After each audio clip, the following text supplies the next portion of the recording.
Hello, Mom and Dad Meet World. So as you can see, we are losing daylight quickly. The sun has just set over here on my west, and we're out here at a park that we have been to many times before. And I don't know if you've noticed, but how can you not? Because I am at a park and there's nobody else here, and I just happen to have a random laptop right here. This is a MacBook Pro 14-inch. This has got the M3 Max in it. I just recently switched over from the 16-inch to the 14-inch, and I just want to show you a little bit of the portability of this thing, which is really nice to have, because I can take this right here and be out and about, and if I did not have this put inside a backpack, this will easily go right underneath the seat of the car that we are in. We are in our Honda Fit, and that is our primary vehicle, and I can just slide it right underneath the seat, and it is very discreet. But as you can see here, I've got the computer. I've already got a nice flowery case, and you can't even tell that this is the Space Black model unless you look over here to the side where it is not protected, and you can see here that this indeed is the Space Black model. But this case was picked up off of Amazon. Well, it was picked up because it was cheap, and that's what was protective. And this was actually picked up a long time ago when my daughter had picked hers up when the M1 had come out. So I've actually had this case for quite a long time. It was very inexpensive, picked up off Amazon, so it's been sitting in a closet. But as you can see here, you can see the screen is beautiful, and you just heard the sound turn on, and the sound is 100% different than it is on the 16. Yes, the 16 is loud, it is robust, it has some nice lows, some good mids, some good highs. This thing is just lacking a little bit in the lows, but the mids and highs, it is definitely here. It's got such a beautiful screen right here, and the thing is, you can't really compare this to the 16. Actually, it compares really well to the MacBook Pro 13, the one with the touch bar. That is my wife's computer, who's actually holding the camera right here while she is recording me as I'm talking to you. And it actually compares really well to that MacBook Pro 13, because on the vertical, the icons over here for the vertical, you can't actually fit an extra one like you can on the 16, but it takes the same amount of icons on the 14 as it does on the 13. So the screen is just a tad little bit bigger. I'd say going with the 14 over the 13, hence that little bit of screen size difference. But the screen size is a massive difference when you go from the 16 to the 14. But so is the weight, and then so is the actual size. This thing right here, you plop it down, put it away, it's good to go. Very lightweight. The other one is just a little bit more of a beast in every single way, whether it be more power or whether it just be louder, but the other one is just more. This one, shall I say, is just a little bit less, but nothing in a bad way. So I will let you know a little bit more when we get later on in this video how it does with the edits. I've got all the software for the most part for my work and for my play loaded on this computer, and we will be testing out Final Cut because we are going to be editing this video with Final Cut Pro, and I will let you know how it does there. Hello Mom and Dad Meet World. So I wanted to continue this review here. I've been doing a little bit of editing on here, the MacBook Pro 14 with the M3 Max, the factory baseline configuration, the one and only factory baseline configuration for this M3 Max, and it has been surprisingly good.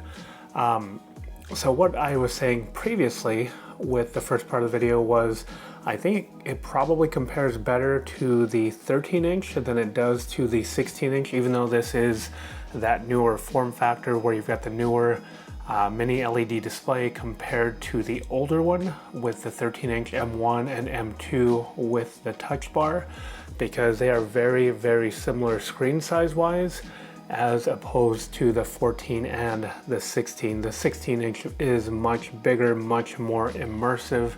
I would think even the sound pretty much sounds very similar between the 13-inch and the 14-inch, even though that 14-inch is going to have a tad bit more bass, which in reality translates to a tad bit more mids and highs, as opposed to the really, really low volume and the low sound that you can get with the 16-inch. It really is spectacular what they've done with the 16-inch, but the 14-inch is absolutely no slouch when it comes to the sound. With the clarity and the loudness, it does get nice and loud. It is nice and clear. And again, you've got that beautiful mini LED technology in both screens, and you can see it here that it is just absolutely very, very nice.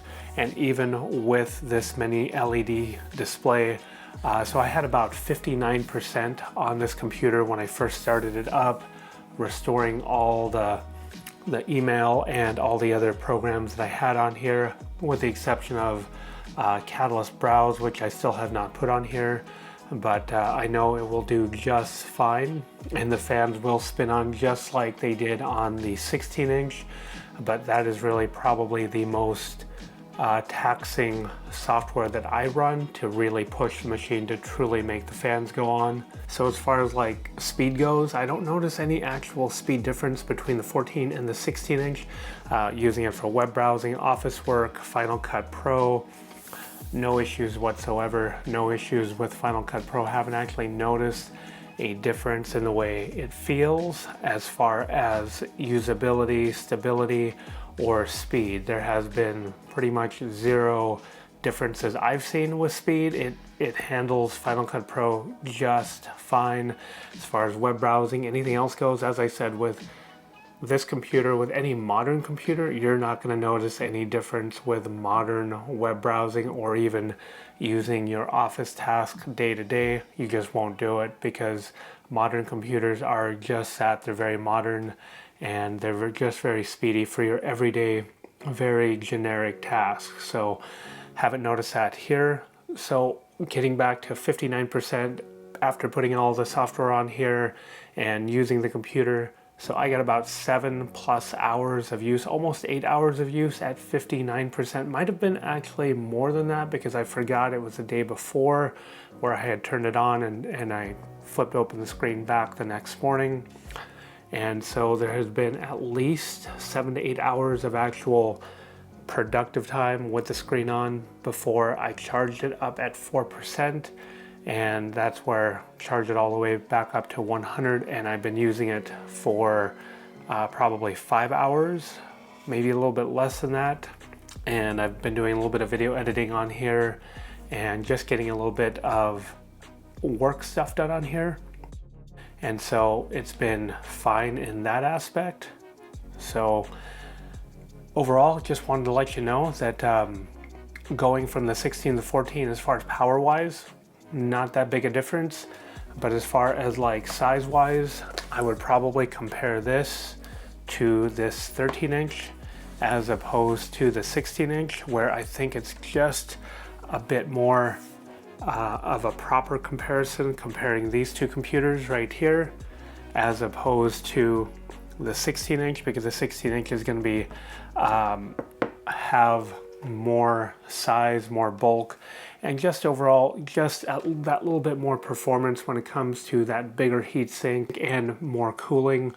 And I only say that synthetically based, not any part of real world usage, because they're both fast and I don't notice any actual performance usage between the both of them, not even fan wise, because fan wise I did not hear the fans go on one bit, even while using Final Cut Pro. Maybe that'll change in the future when I've got a bigger project, but we're gonna edit this. We're gonna finish editing the rest of this once I get done shooting this video on this computer, and you'll see it on YouTube. So hopefully you liked this video. If you did, please hit the like button. If you really liked it or found it entertaining, please hit the subscribe button. There's gonna be more content to come. And hopefully you enjoyed this. Thank you very much for watching, and until next time, bye for now.